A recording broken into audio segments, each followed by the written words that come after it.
things are going to change. Other teams will start to get unhappy. Some teams will get happier. It is what it is. They're not going anywhere. I'm not going to stop watching F1 just because I think it's fake racing and it's manufactured.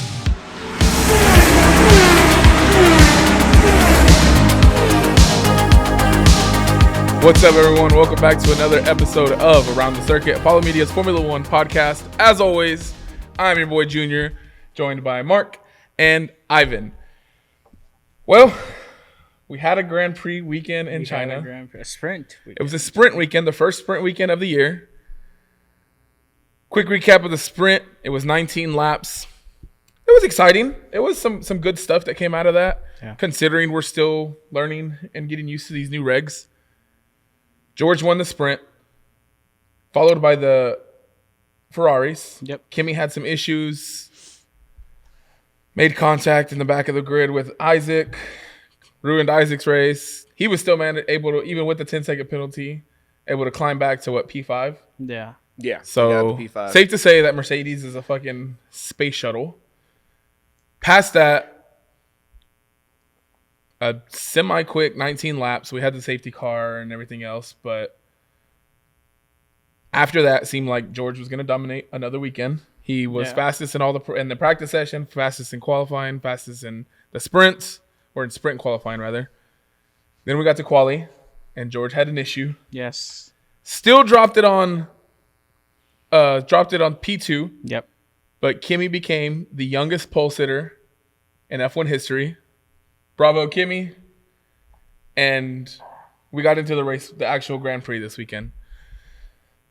First off, we got to start with the positives. Biggest thing in the room, biggest elephant in the room, Kimi Antonelli won his first Grand Prix. Baby's first His race. baby's first race win, his maiden win in China. He becomes the second youngest in F1 history to win a Grand Prix. Yep. The 113th, I think it was, Grand Prix winner in F1 history. Yeah. He's 19 years old? Yeah. Yep. I think the only youngest one was Max when he won in 2015. Somewhere around there. 2015. In Spain, he was 18. So I think if you do the math, there's maybe a year, if not less than a year, that separates the two of them. So it kind of gives you even with the space shuttle that they drive, it gives you an idea of what kind of driver we're gonna get from Kimi in the future if we didn't already know that. I think we already kind of knew. He was arguably up there with Rookie of the Year. I think everybody gave it to Isaac because of Isaac driving a V carb and showing what he could do. Kimi wins. Everybody's happy. Even though it is a Mercedes win, we're going to see plenty of them this year, especially at the beginning of the year where it's still taking teams time to even start the race or even finish the race. Yes. It was good. It was a good moment. I think all my team's nonsense aside, it was a really good moment to witness Kimi get his first win. And then when he was doing that interview, he got teared up. I'm not gonna lie. I was like, man, this Oh my God. tugging on the heartstrings. Yeah. How did we feel coming out of the race when? I liked it. I loved it, man. I said it during our stream because Yeah. we had our live stream. We did. I loved the podium. Shout out Honestly. y'all for whoever tuned in and watched with us. Yes, absolutely. I loved it. I loved that podium. I loved it. Obviously, George, not so much, but, I said it during the stream. Mercedes always has that special place in my heart, in the back of my heart. Yeah. It's always Ferrari first. So I love that podium. But, yeah, I loved him, man. Kimi getting his first win, after he got that pole, I was like, he has a good chance of getting it. Yeah. If he doesn't mess up his start again. And he did it, man. And speaking of the podium, that was the second point I had with some of the positives that came out of the weekend. We finally got to see Lewis on podium in red in a Ferrari. Finally. It finally happened. It only took A year. a little over a year. Yeah. But hey, we got to see it. As someone who is not a huge Lewis fan but respects the legend that he is in the sport, it was good to see. It was, and it, like you said, it wrapped up the podium perfectly with who was up there. You had Bono up there for Mercedes to take the Constructors' Trophy. Kimi his first win. Lewis, the old Mercedes driver who's now Ferrari. And then George, the in-between middle child that's, Yeah. to wrap up a storyline podium, to say at least. Please tell me you saw the video of Toto hugging all three and the different reactions he I had. I did. The middle child meme for George is going to have to start now. It's too funny. I think the funny part, too, was they all took a picture together, the four of them, and then Bono took a picture on the podium with just Lewis and Kimi, and then he took one with just Kimi and George. It's like, here are my children, and here's my stepson, too, just in case. Come on, get in this picture. You are the cousin that's always with y'all. Yeah. Come on, get in the picture real quick. We're on the same team. Y'all take a picture together too. Yeah. Right. Ivan, how'd you feel about the podium and the winner? Well, first off, shout out to you boys since I couldn't be there for holding down the fort and putting on a great live stream. Yeah, we'll be doing that way more often. Oh, yeah. And I'm sure I'll be at the next one for Japan since that one's at midnight, a lot better hours for us. Yes. Yeah. So it'll be a lot easier for me to be there. But, I mean, first off, for the first time since Brazil 2025, I can say 2024, even longer. Yeah. I have a team that I can say scored double points this weekend. Yeah, that was on my my positives list as well. It was a double points for Alpine. Alpine in the top 5 at some point in a race was something I didn't think I'd see. That wasn't Gasly, at least. Yeah, no, and I would say it's safe to say Pierre Gasly's been driving his ass off for Alpine for the last few years. Yeah. Last year, he was, even with the terrible car, a last place car, he was putting it into Q3 here and there. This year, he's still doing the same. With Red Bull being down towards a midfield car now. Yep. He's out qualifying the Red Bulls. You see Max Verstappen qualifying below Pierre Gasly. It's kind of eye-opening. And it's a testament. One, it just shows how bad Red Bull's car is. Yeah. That's a conversation for later on. But it also shows, like, it not to take away from Pierre either, because he has been driving the shit out of that car. At one point, Colapinto was P2. Granted, it took some pit stops and a safety car, and they stayed out. Regardless, you look at you wake up at, let's see, the race started at 2 a.m. for us. If you wake up at 2:30 and you rub your eyes and you see Colapinto sitting in P2, like, what is this fever dream, right? Like, what is this fever dream? You can't take it away from him. He still finished in the points, even after Ocon saw blue and pink and just decided to go kamikaze and try to take him out, thinking it was Pierre probably. But probably. He saw blue and pink, eyes turned red. It was like one of those like superhero movies where like they go bad and their eyes flicker. Yeah, that's what Ocon saw. He come out of the pits and was like, blue and pink, here I come. Right. Poor Colapinto got screwed over on that one. He should have had a better finish. Yeah, he should have had a better finish than P10, but he still finished P10. Yep. So great weekend for them. China treated Alpine well. Yes. Me and Mark kind of discussed it. Maybe, and Alpine does, like with where Pierre finished last week too. Maybe Alpine has figured something out with that new Mercedes engine. Maybe they're going to be up there more often. It'd be interesting to see how this double points translates throughout the season. I talked about it a little bit in the preseason, but Alpine's issues was never building the aero for the car. It was always that the engine was slower. So if they can find a way to keep up the aero department the same way they've been doing multiple years, and now that they have a much better engine in the back of the car now, the sky's the limit for them. I am going to say I want to see it more consistently from Franco before I take it seriously, but you got to show me one time you can do it so I can trust you the rest of the way, and he finally did it that one time. So. Yeah, and like I said, not to take away from their drives because they were great drives. There were a lot of cars towards the front that ended up DNFing or even did not start. But hey, we've said it before, that's part of the sport. When the opportunity is there, can you put your car up there? Yeah, he did it. Both Alpines did it, and considering how much they have struggled at the beginning of the year, shout out to Carlos Sainz for finishing P9 and finishing in the points in that Williams. Because we said they were back last year. We could have sworn they were going to be strong again this year, and they just haven't been there yet. No. I know they have a big overweight problem with their car. Some of the aerodynamics are off. They got the Mercedes customer settings in their engine, so that doesn't help them much. Whatever it is, he finished in points. Albon didn't even get to start the race. That we'll get into that list here in a second.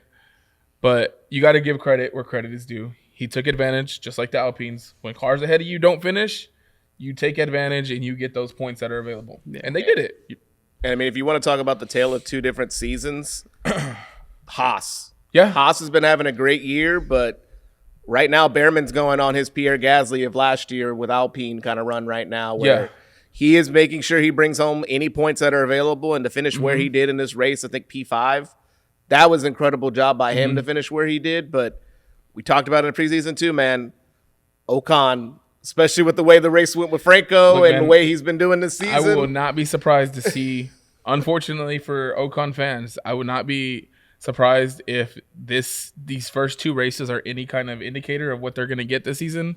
If come next year, Ocon is out of the sport. He's been around for a while. If Ollie Behrman is driving the insane drive that he's been having, like it's funny because Ollie was good last year, and we were like, he's in a Haas, like he's doing what he can. This year, Haas is towards the top of the midfield. Yeah, I mean they were dancing with the Alpines with Max Verstappen somewhere in the middle of them as Max worked his way through them, and Liam Lawson here and there. Yeah, Liam random like V carb here or there. Isaac Hadjar if he makes his way back up because both Red Bulls are starting at the back of the race every week now with the starts that they're getting. But that aside, I mean, Ollie Behrman is quietly having a great start to his season considering he's in a Haas. Yeah. He's a Ferrari junior, for a Ferrari Academy like driver. When it comes time, he is gonna be in red. Absolutely, we're gonna see him in red. There's when Lewis says, you know what, I've had my fun. It's time for me to call it a career. Or Charles decides I'm never winning in Ferrari. It's time for me to go somewhere else. Yeah, I think Ollie Behrman's the first one that Fred is like, or whoever's in charge of the team at that point says, hey, how do you feel about driving for Ferrari? Oh, absolutely. It's been since day one. That's been my dream. Yeah. You know, when eventually Lewis goes, because obviously Lewis is not going to be here for much longer. Yeah. Charles, I'm hoping the season goes well. You know, we have a great car. We're the only ones that can battle with Mercedes right now. Mm-hmm. So I'm hoping this year goes well that Charles does stay. But yeah, when eventually Lewis does leave, Ollie's going to be the guy. You know, when Ollie replaced Carlos and Saudi a couple of years ago, man, that was great. And I was finishing like, the points. I'm so excited. First time ever in a Ferrari. I'm so excited to see this guy in Ferrari red. Yeah. So yeah, I can't wait for when that day comes. It was like a sneak peek. You know, like what's sneak that? Peek.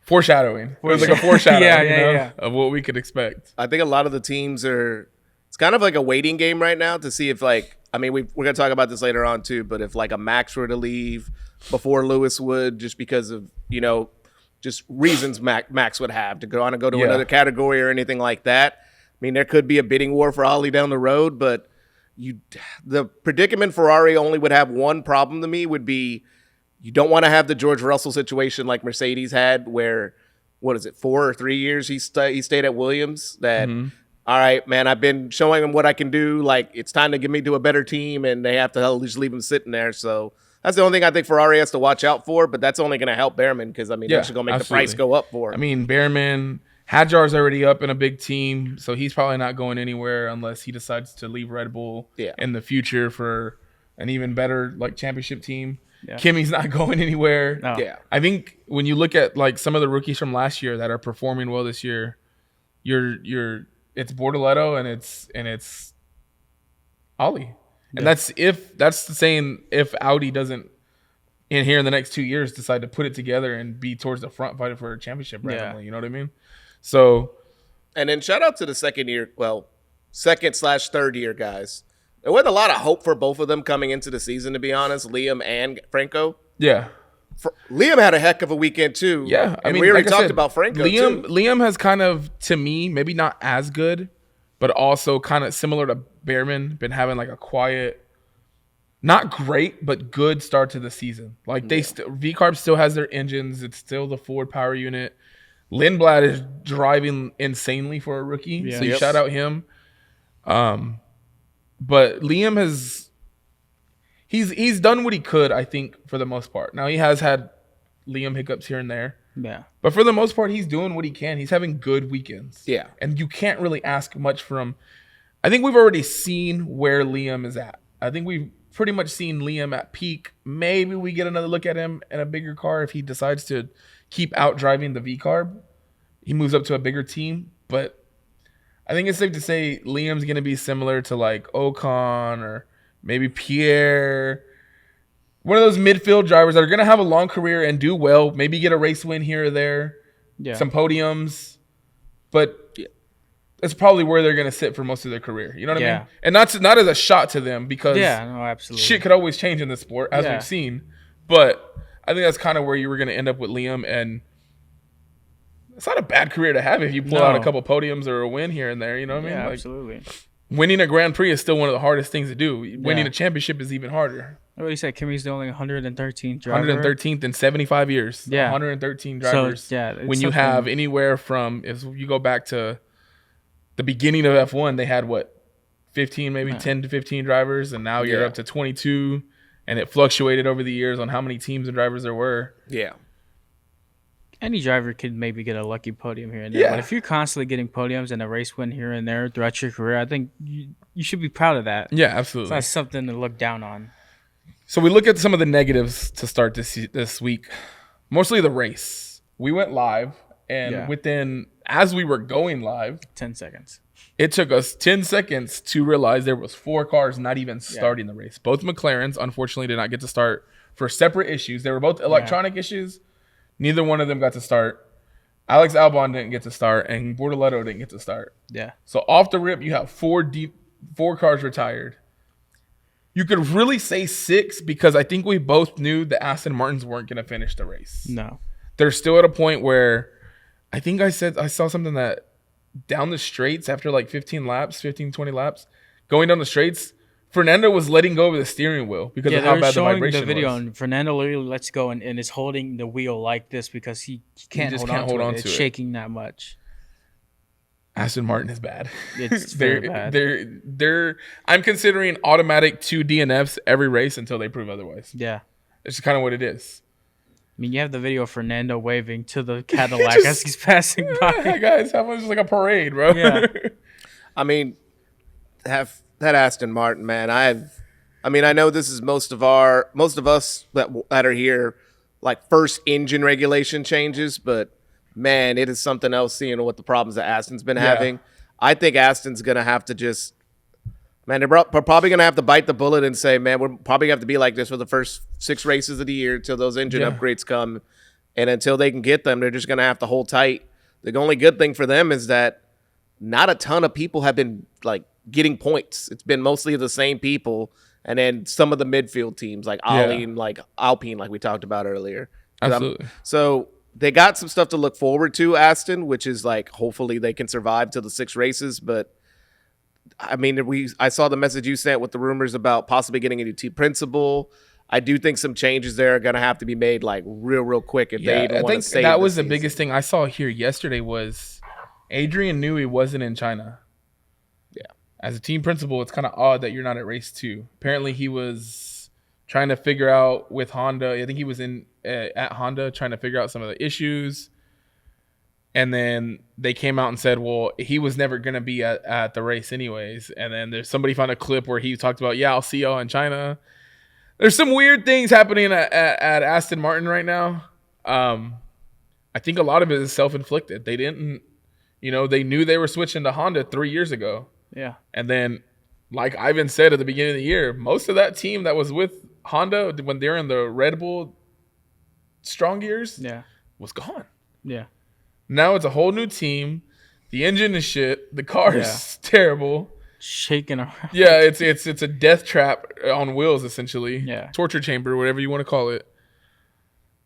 I will not be surprised if we see Lawrence Stroll say, hey, boom, boom, boom, start pulling some plugs and, hey, unplug it, plug it back in with something, a new cable. You know what I mean? Best comparison I got. I've seen some people make the comparison saying, well, like, there were races last year when Toto wasn't there, and I'm like, yeah, but that's Toto. That's Toto, though. Yeah. I mean, Toto has that Mercedes built up to like a You're team. not a brand new team principal, on a brand new engine regulation with a brand new engine provider. Like, there's a lot of going into that. Last year was a year where everything was getting ready for 26. So Toto was probably taking those weekends off to get that Mercedes ready. Absolutely. To make sure it was good to go.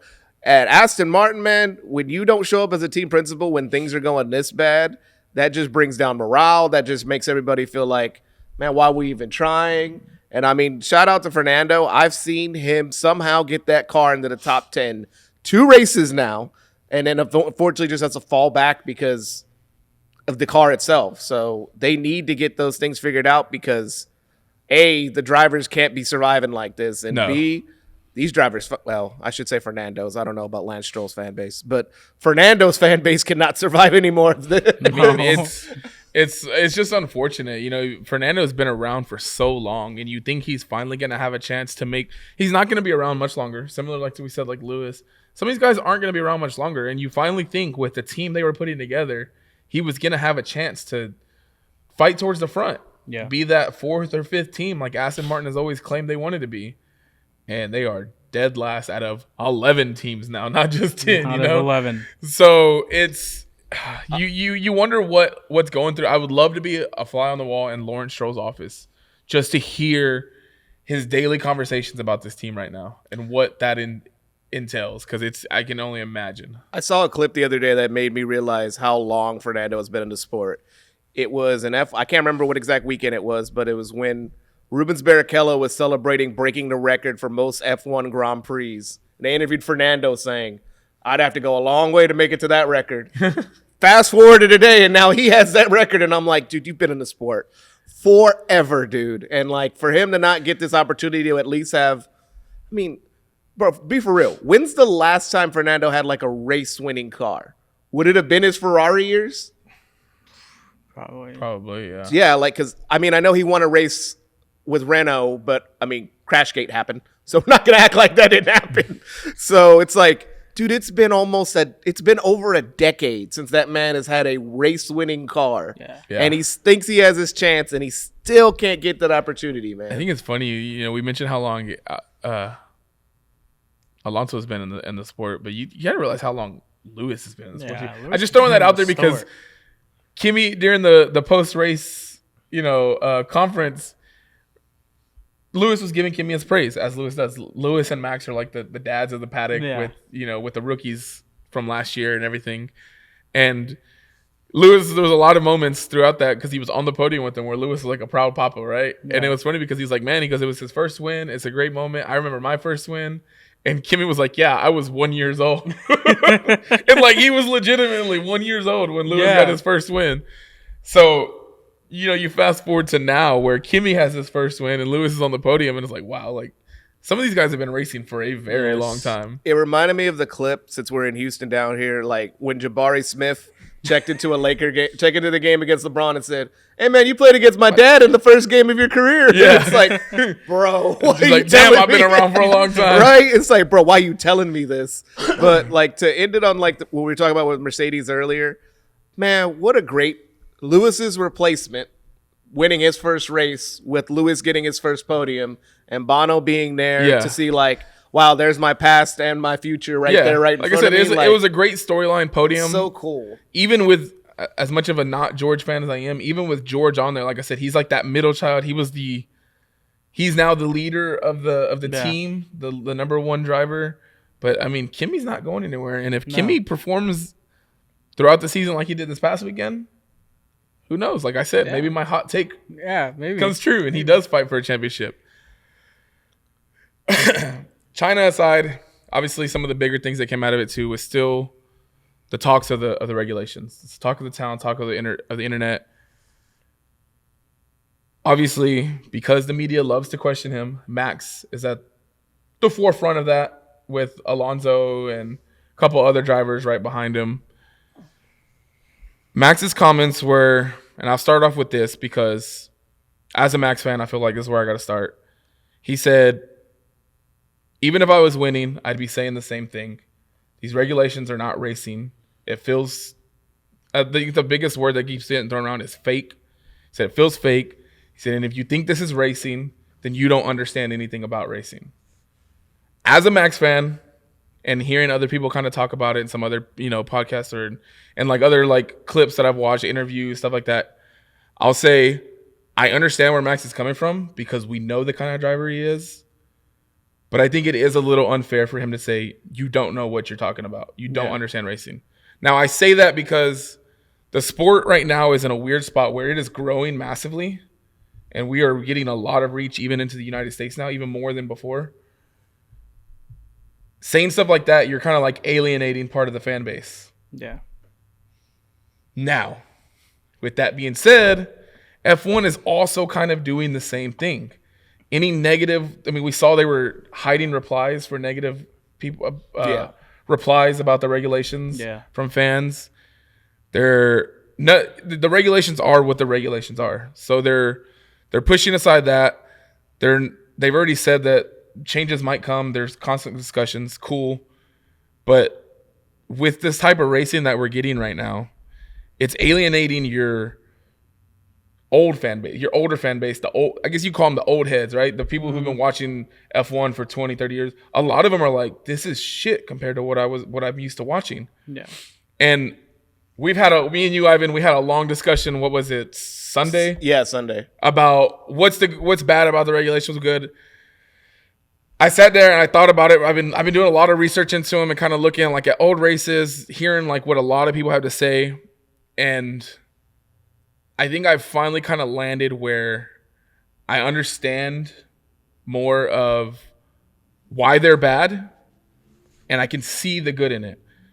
We'll start with, obviously, the sprint and the race. We saw Lewis and Charles dancing quite a bit. Even in the race, we saw some of the Ali and Ocon kind of dancing with the Alpines in the midfield. Yeah. And that's exciting. It's great to see. Yes. We're finally getting wheel to wheel. The aero and chassis side of these regulations are great. Yeah. Your biggest complaint with the ground effect air, and pretty much everybody's complaint, was the dirty air. You couldn't follow. You got behind them. You caught dirty air. You're dropping by 4 tenths, 5 tenths. Yeah. So that part is good. Now these engine regulations and here's where Pete Windsor, I watched a podcast he was on. He kind of made the point where, yes, we're seeing this wheel to wheel, but it's not. And it's kind of, and we say real racing, and everybody keeps saying fake and artificial, because you're seeing them and they're fighting, they're dancing, they're doing. I mean, they're doing what Charles and Lewis know how to do in the cars that they're in. But when you look back at wheel to wheel racing and some of the other best, these guys aren't going pedal to the metal. They're not taking these curves and taking the risk that they are. They're going into these curves, and I think one of the biggest ones in China was turns 6 and 7, where usually drivers are attacking those corners. These guys are just kind of coasting through. And I think it was Pete Windsor who said, you look at the numbers and they're going through these curves where they're going side by side. He's like, yeah, they're going side by side because it's easier to do that when you're going. And they use 30 or 40 kilometers slower than you would in past regulations. Yeah. So yes, it's exciting. Yes, we're getting great wheel to wheel, but it's not at the edge of the limits. They're not going as fast as possible, and that's what a lot of people like to see in racing. And I think that's where the biggest complaint. And a lot of people don't understand where some people are like, "Oh, this feels fake." They're like, well, "Why is it fake? We're seeing exciting racing." It feels, maybe fake's not the word I'm looking for, but it feels manufactured. And the biggest comparison I have to it is, you remember 2017 through like 2019, 2020 in baseball? Aaron Judge is going off, breaking the home run record, all these balls. You're getting exciting baseball because there's home runs left and right. Yeah. And then it comes out, oh, the balls are juiced. That's kind of what this feels like. And it might be a little bit of a harsh comparison, or maybe a little unfair comparison. But in my head, that's kind of where I go, because yes, we're getting this excitement on the track, but it's a little manufactured, because the cars are now coasting through some of these turns where you're seeing wheel to wheel, but they're not going as fast as they could be. They're not pushing the limits as hard as they could be. You get into qualifying and you're not seeing the drivers take as many risks as they could be, and that's where you're hurting drivers like Max, or maybe Alonso if he had a decent car. Yeah. Max, even if he had a decent car. Some of those drivers that their skill and knowing what they can do in a car, it gets kind of taken away, because it makes them more almost a fair field, but at what cost? It's kind of like where we're at. And I guess it hits closer to me as like a Max fan, because we've seen what he can do. We're gonna lose those kind of laps, like the lap that never happened. Yeah. AD in 2021. Yeah. Suzuka last year, he took pole with no purple sectors. Yeah. I think, and that's my biggest fear, is we're gonna lose laps like that in qualifying, or crazy moves like he did in Imola last year, because they're not pushing it to the limit. And yeah, I know, like right now everybody's like, well, if he don't like it, he could leave, or everybody's taking a chance to dunk on Max because as an Astros fan, as a Cowboys fan, when teams are winning and they finally start being struggling or having a shit car or whatever it is that they're finally not at the top, people take every chance they can to fucking dig and take shots at him, dunk on him. It is what it is. It's part of it. Yeah. It's part of sports. It's part of being a fan. As a Ferrari fan, I know. Ferrari fans, I mean, I think right now a lot of it comes from Max because he is the loudest, because he's not scared to say what he wants. And people are like, well, he shouldn't be saying that. Well, quit asking him how he feels. You already know. He was shitting on these regs in 2023. Yeah. It's not just because he's losing, because I know that's the biggest argument right now. Well, he's just not happy because he's not winning. He was fucking dominating in 2023, and he was telling you exactly what you were going to get in 3 years. Yeah. And exactly what he said is exactly what's happening. And I think the biggest one for me too is like he has a lot of drivers that have backed him up, but a lot of these drivers are slowly like, well, this is kind of fun. This is some of the best F1 driving out. It's kind of funny to see some of their opinions change now that they're at the front. And you made the point, most drivers who are at the front aren't going to complain because they're fucking winning and they don't want anything to change. Yeah. And that's perfectly fair. Why would I say something if I'm getting an advantage? Why would I say, oh, no, these are good? All of a sudden, forget what I said 2 weeks ago. Yeah. Boss man said I shouldn't talk about this, and I'm hitting podiums now. Let me, you know. Yeah. It's like, not to cut you off real quick. No, go ahead. I saw this point made against Max, and I mean, obviously I'm an Alpine and other fans, but I respect Max still like you respect Lewis. And it's like people were saying, well, he wasn't complaining about the porpoising, and it's like, why would Max in 2023, knowing what car he had underneath him, say anything about the regulations? Exactly, and that's the biggest. As a Max fan, I can admit, why the fuck? I know people are struggling, but why would I say anything if I have an advantage? And I think seeing Lewis's turn, and I say him because to me, having him with Max be loud against these regulations was a key factor in, hey, maybe the F1, FOM and FIA saying, okay, maybe we should change something. But now all of a sudden, Lewis is like, well, this is really fun. This is some of the best F1 driving I've ever driven. Now you're like, okay, well, Max just sounds bitter. And it's Alonso who's been bitter for fucking 5-10 years. It doesn't help that Hadjar even came, which that was the one that was the most odd to me, was Hadjar saying something. And I think it's because Hadjar understands that the car is ass right now. Yeah. We talked about it. They're like, the scale picture came out of China, some of the fans took. They're like 20 kilograms overweight from the Alpine. Than Alpine. So it explains why they're chewing tires the way they are. It explains why the balance is shit, why they can't turn it the way they should. So that's Red Bull's problem to solve away from the regulations. Even when they start winning, we all know Max isn't going to be happy if they can get to a winning point. I say win, but let me change that to if, because they got a long ways to go. They did it last year, so I don't doubt them. Yeah. Especially with, people have said Max is the greatest sensor we have on the car. I think they can get there. I don't think they're going to get there soon enough to make any difference this season. But it's interesting because a lot of these second-year drivers, Hadjar being the one in this case, where they're like, well, this is only my third day out here. You know what I mean? Like, this is only my second year. Regs change really don't affect me because I haven't won any championships. I don't know what it's like to really drive the old cars. You got drivers like Max and Alonso who have been around for a while. Max has been in the sport 11 years now. Yeah. Lewis has been around a while. My biggest thing was like, I just found it really funny how Lewis switched all of a sudden. And it's like, I don't blame him because I get it. But at the same time, it's like, if you're really unhappy, like, how long? And my question is, everybody keeps saying Mercedes has more power. Mercedes has more power. So how long before Charles and Lewis get tired of yo-yoing against each other?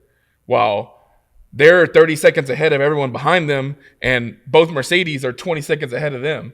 How long before they're tired of trading podiums at third place and are sitting P2 in the constructors for like, maybe something does need to change? Yeah. That's my biggest question. And that's kind of where, to Max's defense, I think based on his history, we know he would still be pretty vocal even if he was fighting at the front. But he does sound bitter because he just came out of a dominant era. And yes, the ground effect era was good to him, but he won his first championship before the ground effect era. He didn't have the fastest car in 2024 or 2025. And 2025, he lost by 2 points, Yeah. So it's, in his defense, he can still drive the fuck out of this car. It's not because he's losing. Yeah. It's because the car is shit for one. So yeah, he is unhappy. You add unhappiness with him asking, well, how do you feel about the regs now? Well, you just asked me last week. It's kind of like that scene from Fast and Furious when they talked about the tuna sandwich. It was trash yesterday. It was trash today. It'll be trash again tomorrow. Like, you keep asking the guy who's blunt and pretty much an asshole most of the time how he feels about something he don't like. That's like when you ask your girlfriend, why are you mad? I'm not mad. Why are you mad? And they get mad even more, or like, or they ask you, are you mad with me? No, I'm not mad with you. No, you're mad at me. Why are you mad at me? Well, now I'm getting aggravated. You keep fucking asking me the same question. That's exactly what's happening from my point of view. I say all of that, and I wrap it up with, because I went on my rant, I'm venting. Yeah, I'm letting you go. I say all of that. The regs are what the regs are. Yeah. Changes might come. The FIA has said they're looking at possibly increasing to a 60-40 split versus a 50-50. I think as a Red Bull fan, Red Bull probably will start to figure stuff out. We're going to have a 5-week break after Japan where teams are going to have nothing but sim time and time to work on their cars and figure something out. The FIA is going to host meetings where they talk about the engine regs. They talk about the starts. Red Bull drastically needs help in the starts, because if there's one thing we knew Max was good at last year and the years prior, it was his starts. And then you look at the onboards of him and that car, just as soon as he hits go. So I say all that just to kind of like wrap up. Like the regs are the regs, what they are. Sports are constantly evolving. Like, I made that comparison to the juiced balls in baseball. Eventually that went away. It took 3 years, 2-3 years. Yeah. Things are going to change. Other teams will start to get unhappy. Some teams will get happier. It is what it is. They're not going anywhere. I'm not going to stop watching F1 just because I think it's fake racing and it's manufactured. Yeah. It's still exciting. We were sitting there at 3 o'clock in the morning like, oh shit, Ferrari's about to fucking ruin their race. Because they were going wheel to wheel. Yes. Are they going as fast and as hard as they could have been? No. But it is exciting. And I think part of that is because we are getting a whole new, and Pete Windsor kept calling it the Netflix generation. We are getting a whole new generation of fans into the sport, which is nice because it means the sport's growing. But they're watching TV. If they're watching races from last year compared to this year, the TV cameras aren't capturing the speed at which, the speed doesn't translate. The way they're turning into these corners, it doesn't always translate. If you're a diehard and you're watching the onboards or you're at the track and you're seeing the difference, then it kind of becomes a little more noticeable. But for most fans, you're not. It's hard to go to an F1 race. It's expensive. Yeah. It is what it is. These regs where it gets more exciting, where you're not seeing cars getting pushed back 2 seconds because of dirty air, and you're seeing more cars go side by side into turns, it is more exciting to the naked eye. Whereas if you're a huge F1 nut, you've been watching for 30 years, or a huge motorsports fan, and you can tell the difference, then it bugs you. And that's where the discord is. That's where the civil war in F1 fandom is right now. And the paddock, it seems like there's half the drivers fucking hate these regs. Half the drivers like them or are like, hey, they're not so bad. I'm winning. And then you got the fan bases behind each and every one of them that are kind of... They've been the biggest problem more than the drivers. And F1 Twitter and F1 TikTok and F1 fans online are very dramatic. It's sports. It's sports internet.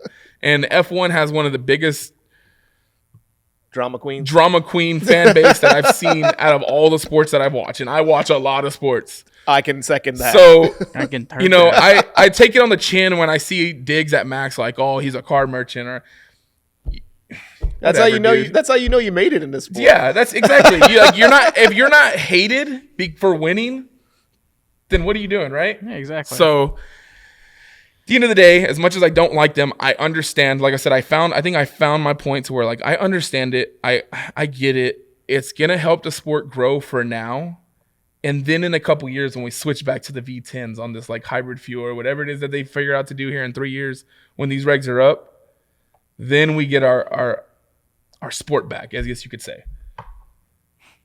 Mark, you got any thoughts? Are you done? So I'll let y'all take the floor on the regs and whatever. I know I told y'all I had a lot to say. I made all these notes. I was doing a lot of research because me and you had that long conversation, and I was like, I'm gonna bring this up on the pod. I'm gonna talk about this, and I know I have a lot to say. It's just I had to make sure I had my thoughts right, because if not, I was just gonna ramble even more than I already did. Yeah, that's why I'm not gonna go on for long, because if I do, I'm gonna ramble. Yeah. But yeah, I was just letting you do your thing, because I knew you had a lot coming into this episode, so I was like, Like I'm I gonna let said, him my go. my feelings towards the regs are on one side, and then there's this dark pit that is Red Bull, and I was like, give him a car so he can fucking fight. It's for me, I am 50-50 too, because the racing we have gotten between these cars have been exciting, but then you look at the front and the Mercedes and it is frustrating. It really is frustrating. But I had an understanding coming into this year that I was excited about. At the same time, I knew, like, okay, it's not everybody's not gonna be, we're gonna have wheel to wheel every week. Yeah. But we've gotten that, and I understand the complaints, I understand Max, and at the same time, I'm so in between. Yeah. Because these regulations could be great. There's a lot of could be potential. great. I There's think so with much changes, they're going to potential. get even better, and it's going to make the racing even Yes. better.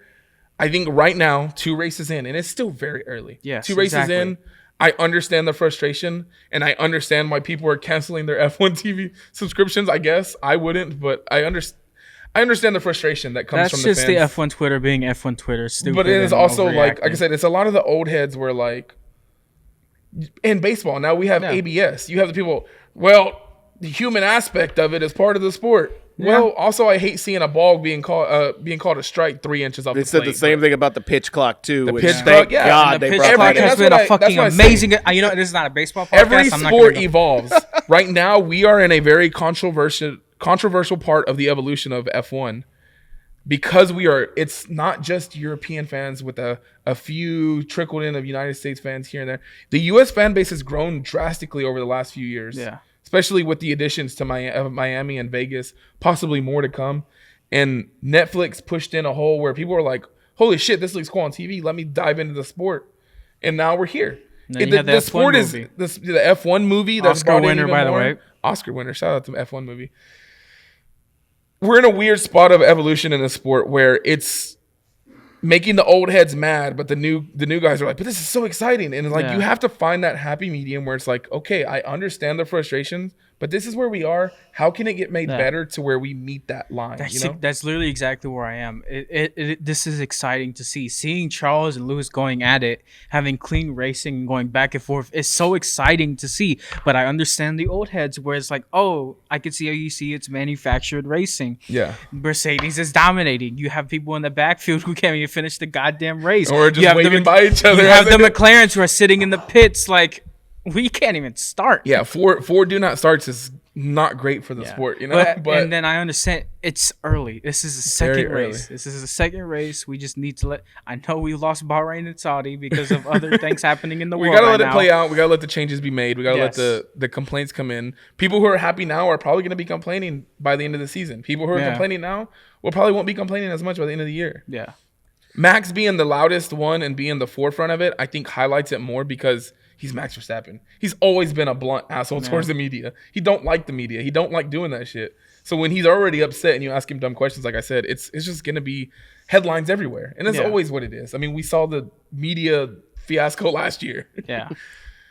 Ivan, So I'll try to keep mine as short as possible, but there were a couple thoughts I did want to go over. Mm-hmm. So just like Junior, I did my research because I wanted to see, both sides of the argument. I agree 110% with y'all. We just need to find a middle ground and we can get the job done. With these regulations, I understand the manufactured part of it. We talked about this in the group where there's some element of F1 that's been manufactured its entire history. And then people had their complaints about DRS and all that when it first came in. I think there are a couple factors that people are not thinking about. So I know we talked about the Netflix generation coming in now. We talked about Kimi's baby's first win. This is baby's first regulation change. Yeah.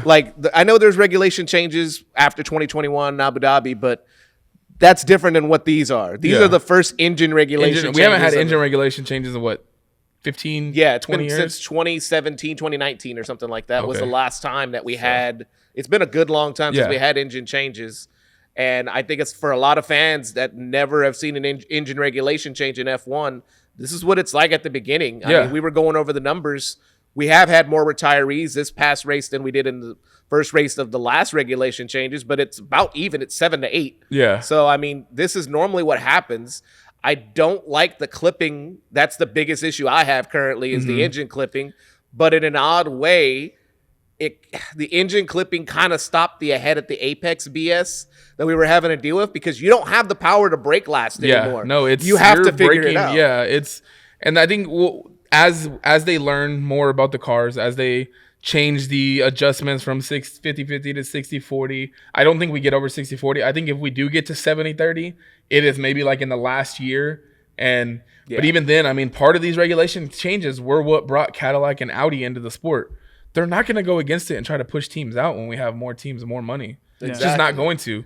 And that was a point that Pete Windsor made. Shout out him and Cameron on their pod that I was watching, that I got a lot of those points from. Because he made some really good points, and he said that that's just part of where we're at now. Yes, it kind of feels fake, but that's the sport now. So, and I agree with you what you said. I'm actually really happy that you that was the biggest part problem I had with Max's comments, was him saying, if you're liking this, you don't know what racing is. Yeah. Which I felt like was very unfair. It's a very hard shot to take at your fan base. And I understand where he's coming from when he says it. And then the last point I wanted to make was, well, two things. I'm also happy that because of this, you're seeing teammates like the Ferrari drivers, like Red Bull, RB, all these other teams, because your teammate is the only one that's close to you right now, you have to beat your teammate in a race. Like we saw last week in Australia, Max had to pass Hadjar to get that first spot in the pit lane, or he wasn't going to get priority, which is something we wouldn't have seen multiple years in the past. And I think even this week, Max DNF'd. Hadjar was like, okay, he's gone. Let me put the car in the points. Yep. And maybe that's something too, like as a Red Bull fan, we haven't seen from the second Red Bull car in a while. And if it's regulation change that pushed it, so be it. Or it's just a testament to how good Hadjar is, because I do think he's that good. Yeah. I don't think he's going to be beating Max on a regular basis, but he has the potential to be right behind him or be right there with them, like many of the other teams. And then we've seen Ferrari already. So, and this is my last point. So I know we talked about last week about how the other sports or some of the other motorsports are trying to take shots right now. Yeah, I've seen a lot of discourse from NASCAR fans saying this is exactly what happened to NASCAR. They made pack racing a lot closer so we could get all these cars next to each other, and it's made the sport worse. I feel like that's completely different in F1 because of the different kind of tracks that we go to.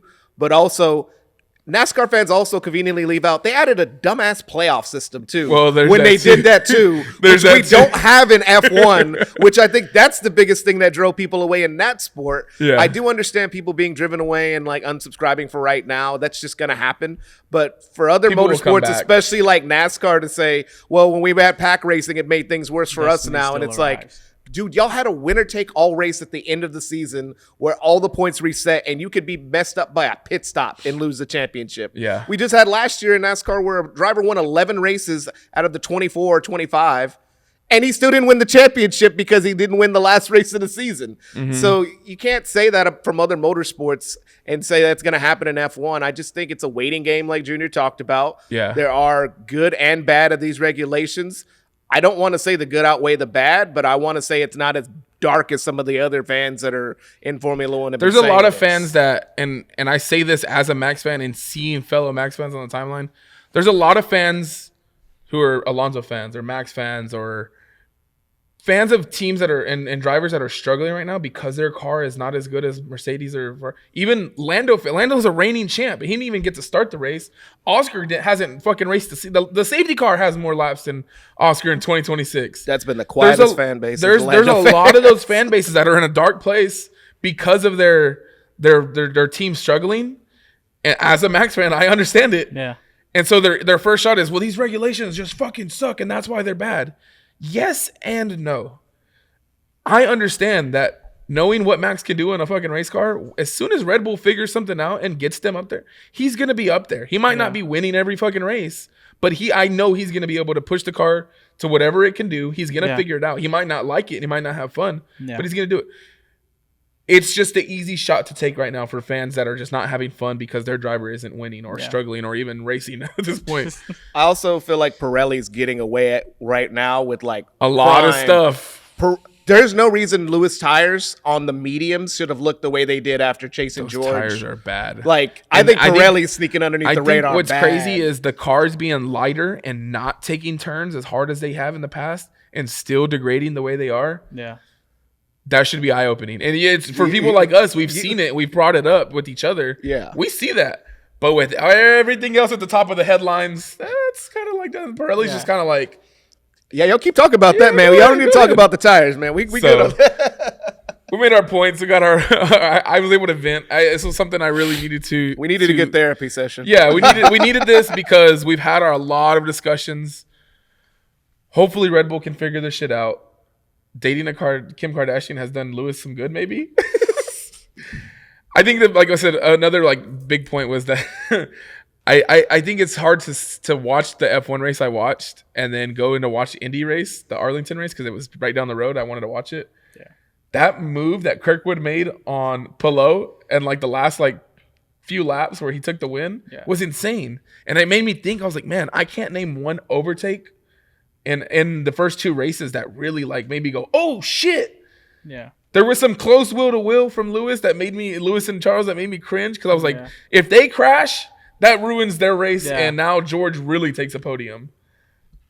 But besides that, I mean, things will get better. I have full faith that things will eventually get better, not only on Red Bull and Max's side, but as F1 as a whole, that the regs will evolve and get to a better spot, and fans will be a little bit happier. Yeah, I'm happy, kind of. We have this weekend off. And then next week we have Suzuka. We're in Japan before we go on a 5-week break.